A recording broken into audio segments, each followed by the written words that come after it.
$1,000. That's really scary. And we decided to get back into the consumer market with a vengeance. We began a crash program to do so. Guys, could I ask you to stop using the flashes for a little while? That'd be great. I can hardly see anymore. Thanks. And, you know, Apple has some incredibly unique assets to go back after the consumer market. Now, what are they? Well, the first one is the brand. Brands are incredibly important these days. The world is so confusing. There's so much information coming at us that a trusted brand is like a trusted friend.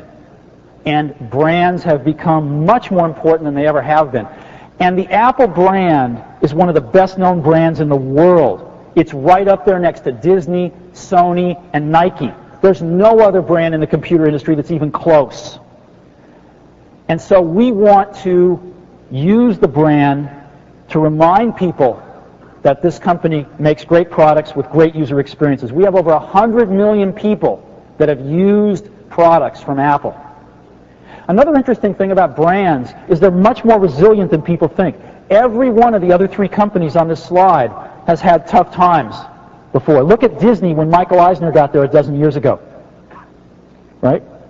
And look at where they've come. Sony's had their share of troubles in the last 7, 8 years. Nike as well. And yet when these companies resurge, their brands are stronger than ever. Tremendous equity. Installed base. Of course we're going to go after new customers. Of course we're going to go after Wintel customers. But let's not ignore the installed base. It's an incredible asset. Apple has an installed base of 22 million active Macs out there. And what's interesting about that is that 10 million of them are in homes. And most of them are 3.5 years old or older, which means they're ready to be upgraded. But these customers haven't been upgrading, nor have they been defecting. These customers have been defecting at less than 10% a year. And what that means is they've had viability concerns about Apple, and Apple hasn't offered them a compelling product at the price points they want. Well, hopefully both of those things have changed. In addition to that, education, as I mentioned, buys primarily consumer products. So we've got 16 million customers already who know how to use the product, who have software for the product, who want to buy more Macs. And we're going to help them do that. Marketing is key as we get more to the consumer market. Again, Apple is getting pretty good at getting its messages across. Most of our competitors in this market are not particularly good at marketing. They're good at merchandising, which is something quite different. And fashion.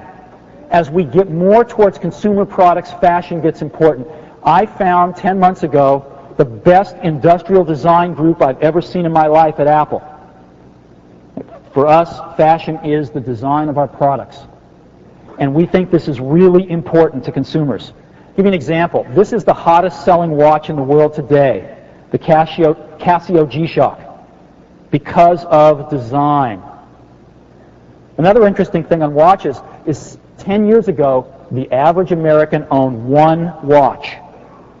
Today, 10 years later, because of design, the average American owns 7 watches.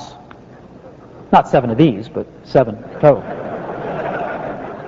So design is very powerful. And lastly, ease of setup and use. It's very easy for us in the Mac community to forget that we still have, by far, the easiest to set up and easiest to use product. This becomes even more important when we're selling to people who don't get paid to use them for a living. So we think we've got a pretty great set of unique assets to go after this market, and the product that we've chosen to go after it with is iMac. The excitement of the internet with the simplicity of a Macintosh. And this thing is really gorgeous. We unveiled it last Wednesday like this.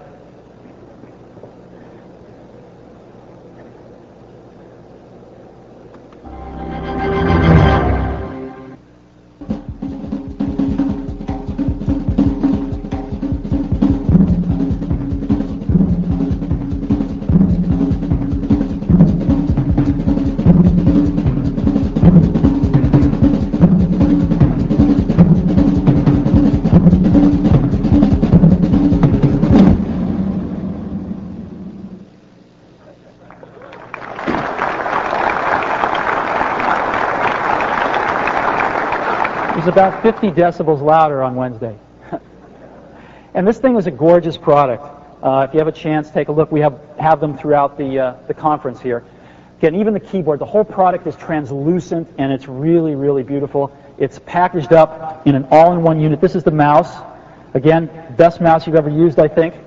And it's really wonderful to have the whole thing in one box.